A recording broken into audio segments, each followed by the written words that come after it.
ನನ್ನ ತಂದೆಯವರೆಲ್ಲ ದೇವಸ್ಥಾನದ ಕೆಲಸ ಮಾಡೋದು ಮುಂಚೆಯಿಂದ, ಅಜ್ಜ ತಂದೆ ಅವರಿಂದ.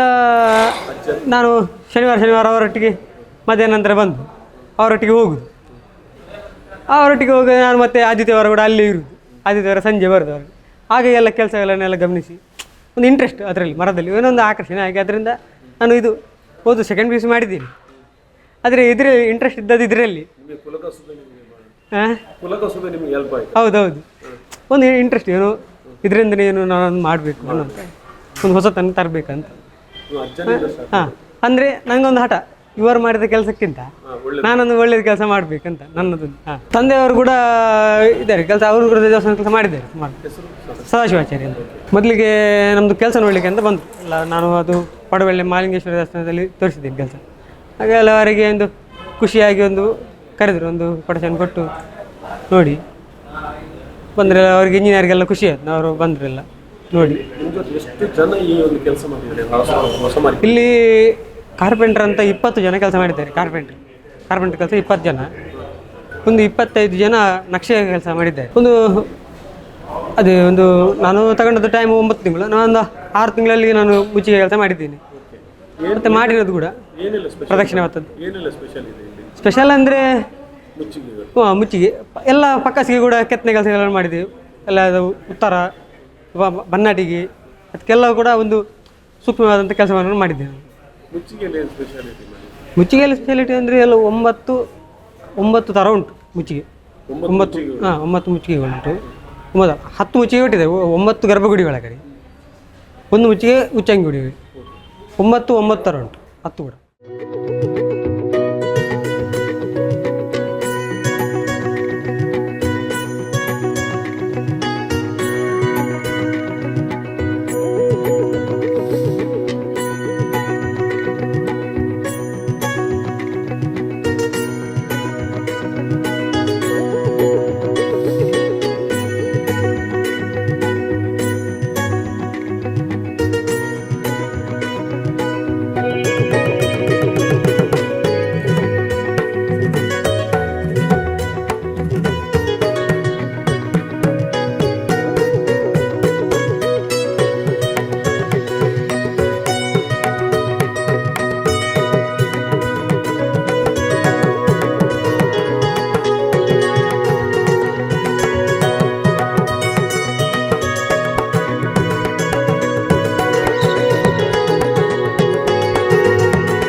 ಮತ್ತು ಎದುರು ಗದ್ದಿಗೆ ಮುಂಭಾಗ ಮತ್ತು ಗದ್ದಿಗೆ ಮೇಲ್ಭಾಗ ಅದು ಎರಡನ್ನು ಇವರು ಒಂದು ನಕ್ಷೆ ಕೊಟ್ಟು, ನಾನು ನಕ್ಷೆ ಕೊಟ್ಟಿದ್ದೇನೆ ಅವರಿಗೆ.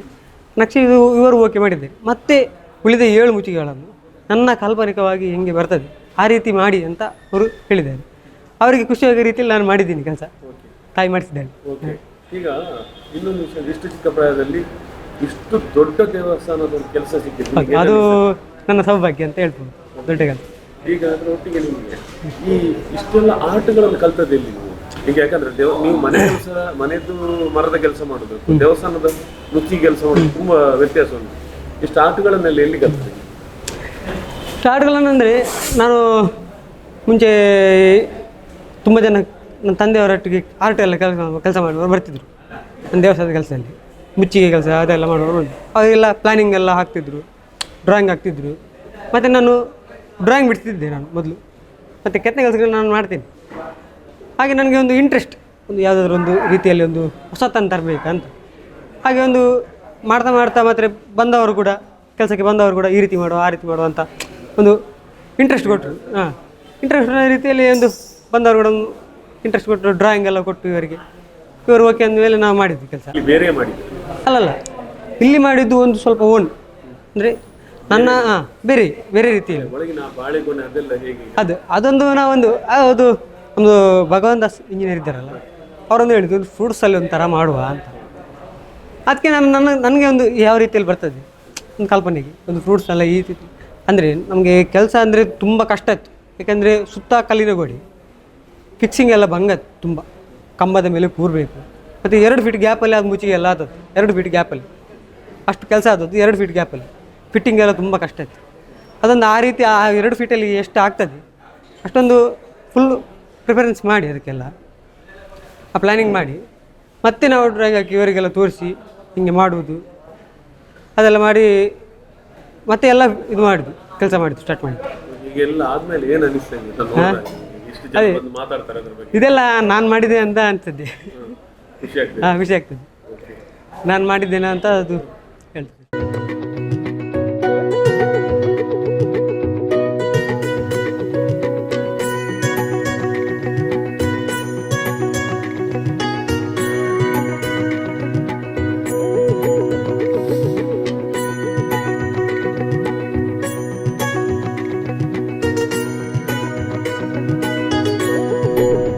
ಸಪೋರ್ಟಿಂಗ್ ಹೌದು, ಸಪೋರ್ಟು ಅದೇ ಎಲ್ಲ ಇವರು ರಮೇಶ್ ಶೆಟ್ಟರು ಮತ್ತು ವಾಸ ಶೆಟ್ಟರು, ಭಗವಂತ ಸರ್ ಅವರೆಲ್ಲ ಬಂದು ಎಲ್ಲ ಇಲ್ಲಿ ಒಳ್ಳೆ ಸಪೋರ್ಟ್ ಮಾಡಿದ್ದಾರೆ.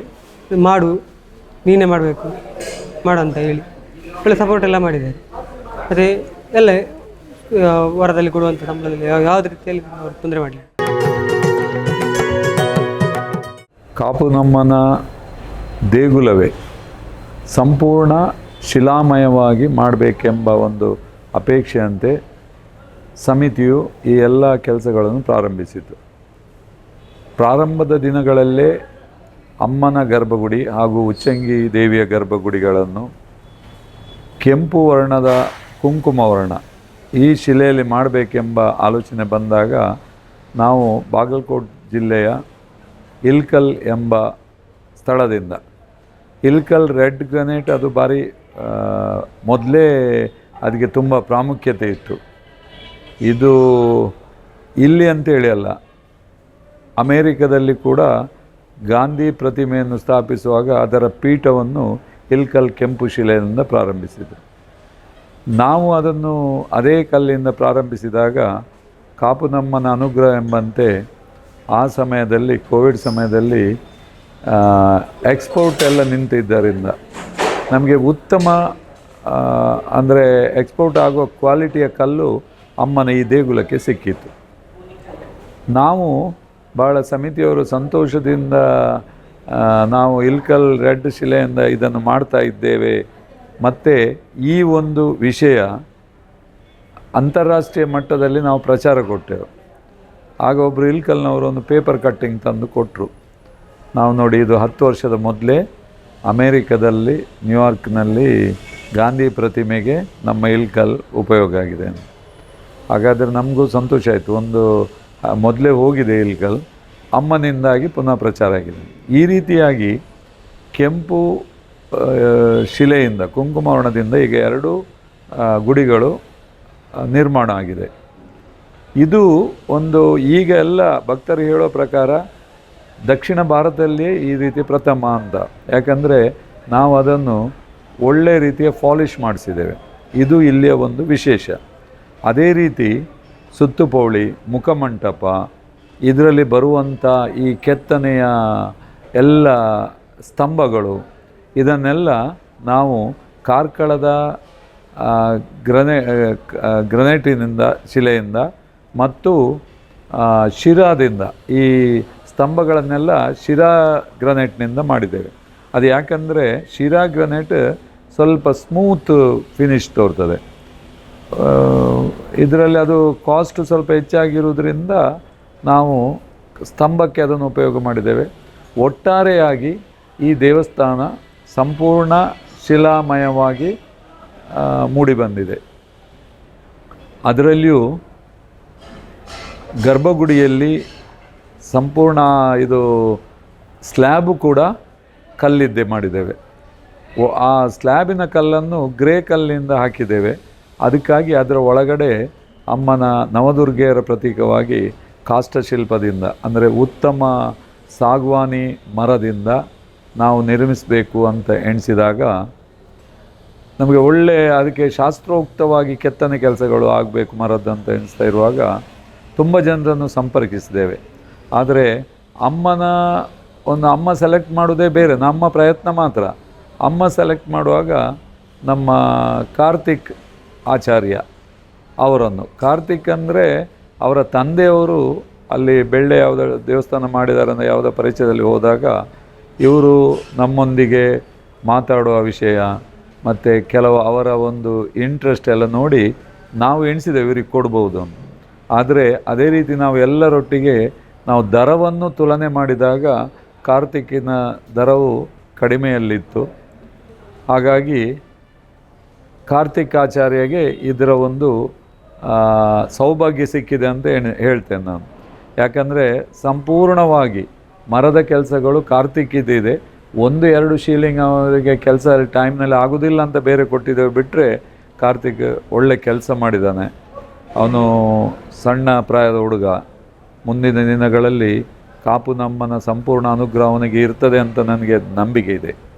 ಇದೇ ರೀತಿಯಲ್ಲಿ ಇಲ್ಲಿ ತೋರುವಂಥ ಶಿಲಾಮಯ ದೇಗುಲದಲ್ಲಿ ನಮ್ಮ ಇದನ್ನು ನಿರ್ವಹಿಸಿದ ನಮಗೆ ಇದರ ಮುಖ್ಯ ಗುತ್ತಿಗೆದಾರರು ಕಾರ್ಕಳ SKS ಕನ್ಸ್ಟ್ರಕ್ಷನ್ನ ಸುಜಯ್ ಶೆಟ್ಟಿ ಆದರೂ ಕೂಡ ಅವರ ಈ ಸಬ್ ಕಾಂಟ್ರಾಕ್ಟ್ ತಗೊಂಡು ನಿರ್ವಹಿಸಿದವರು ಎಲ್ಲೂರಿನ ವಿಷ್ಣುಮೂರ್ತಿ ಭಟ್ರು. ವಿಷ್ಣುಮೂರ್ತಿ ಭಟ್ರು ತುಂಬ ಕಡೆ ದೇವಸ್ಥಾನಗಳನ್ನು ಮಾಡಿದ್ದಾರೆ. ಆದರೆ ನನ್ನ ಒಂದು ಅನಿಸಿಕೆ, ನಮ್ಮದು ಇದು ಲೋಕೋಪಯೋಗಿ ಇಲಾಖೆಯ ಟೆಂಡರ್ ಮುಖಾಂತರ ನಿರ್ವಹಿಸಲಿಕ್ಕೆ ನಾವು ಆಧಾರ ಕೊಟ್ಟಿದ್ದರೂ ಕೂಡ ನಾನು ವಿಷ್ಣುಮೂರ್ತಿ ಭಟ್ರ ಹತ್ರ ಮೊದಲೇ ಹೇಳಿದ್ದೇನೆ ಉತ್ತಮ ಕೆಲಸ ಬರಬೇಕು ಅಂತ. ಆದರೆ ನನ್ನ ಒಂದು ಅನಿಸಿಕೆ, ನನ್ನ ಅನುಭವ ಪ್ರಕಾರ ಅವರು ಉತ್ತಮ ಮನಸ್ಸು ಬಿಟ್ಟು ಇಲ್ಲಿ ಕೆಲಸ ಮಾಡಿದ್ದಾರೆ. ಇಲ್ಲಿ ಹಣದ ಬಗ್ಗೆ ನೋಡಲಿಲ್ಲ. ಹಣ ಅದು ಹೆಚ್ಚಾಗಲಿ ಲಾಭ ಆಗಲಿ ನಷ್ಟ ಆಗಲಿ ಒಳ್ಳೆ ಮಾಡಬೇಕೆಂಬ ದೃಷ್ಟಿಯಲ್ಲಿ ಎಲ್ಲೂರು ವಿಷ್ಣುಮೂರ್ತಿ ಭಟ್ರವರು ಈ ಕೆಲಸವನ್ನು ಸಂಪೂರ್ಣ ಶಿಲಾಮಯ ಕೆಲಸವನ್ನು ನಿರ್ವಹಿಸಿದ್ದಾರೆ.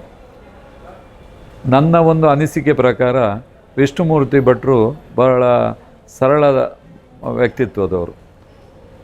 ಈಗ ಕಾಪು ನಮ್ಮನ ಈ ದೇಗುಲ, ಈ ಶಿಲಾಮಯ ಕೆಲಸ, ಕಾಷ್ಟ ಕೆಲಸದಲ್ಲಿ ಇಷ್ಟು ಅಂತಾರಾಷ್ಟ್ರೀಯ ಮಟ್ಟದಲ್ಲಿ ಪ್ರಚಾರದಲ್ಲಿರುವಾಗ ಬೇರೆ ಗುತ್ತಿಗೆದಾರರಾದರೆ ಅದನ್ನು ಬಹಳಷ್ಟು ಮುಂದೆ ಹೋಗಿ ನಾವು ಹಾಗೆ ಹೀಗೆ ಅಂತ ಹೇಳ್ಕೊಳ್ತಿದ್ರು. ಆದರೆ ವಿಷ್ಣುಮೂರ್ತಿ ಭಟ್ರ ಹತ್ರ ಆ ಒಂದು ಇದೇ ಇಲ್ಲ, ಆಮೆ ಇಲ್ಲ. ಅವರಿಗೆ ಒಳ್ಳೆ ರೀತಿಯಲ್ಲಿ ನಿರ್ವಹಿಸಿದ್ದಾರೆ. ನಾನು ಅವರ ಬಗ್ಗೆ ಎಲ್ಲ ಇಷ್ಟೇ ಹೇಳೋದು, ಕಾಪು ನಮ್ಮನ ಸಂಪೂರ್ಣ ಅನುಗ್ರಹ ಅವರ ಮೇಲೆ ಇರಬೇಕು. ಅವರು ಇಂಥ 100 ಕೆಲಸವನ್ನು ನಿರ್ವಹಿಸುವ ಶಕ್ತಿ ಕೊಡಬೇಕು. ಅದೇ ರೀತಿ ಕಾಷ್ಟಶಿಲ್ಪವನ್ನು ನಿರ್ವಹಿಸಿದ ಕಾರ್ತಿಕ್ ಕೂಡ ಸರಳ ಹುಡುಗ. ಅವನ ಹತ್ರನೂ ಆ ಇದಿಲ್ಲ. ನಾವಾಗಿಯೇ ಅವರ ಬಗ್ಗೆ ಇದನ್ನು ಒತ್ತಿ ಯಾಕೆ ಹೇಳ್ತಾ ಇದ್ದೆ ಅಂದರೆ, ನಾವು ನಿರ್ವಹಿಸಿದ್ದು ಒಂದು ಕಾಪು ನಮ್ಮನ ದೇವಸ್ಥಾನ ಅಂದರೆ ಅಮ್ಮ ಅವರಿಗೆ ಇನ್ನು 100 ಒಳ್ಳೆ ಕೆಲಸ ಕೊಡಬೇಕು. ಅಲ್ಲಿ ಆ ಕೆಲಸವನ್ನು ನಿರ್ವಹಿಸುವ ಯೋಗ್ಯತೆಯೊಟ್ಟಿಗೆ ಅವರಿಗೆ ಧೈರ್ಯವನ್ನು ಕೊಟ್ಟು ಅದು ಉತ್ತಮವಾಗಿ ಮೂಡಿ ಬರಬೇಕು ಅಂತ ನಾನು ಈ ಸಂದರ್ಭದಲ್ಲಿ ಅಮ್ಮನೊಟ್ಟಿಗೆ ಪ್ರಾರ್ಥಿಸ್ತೇನೆ.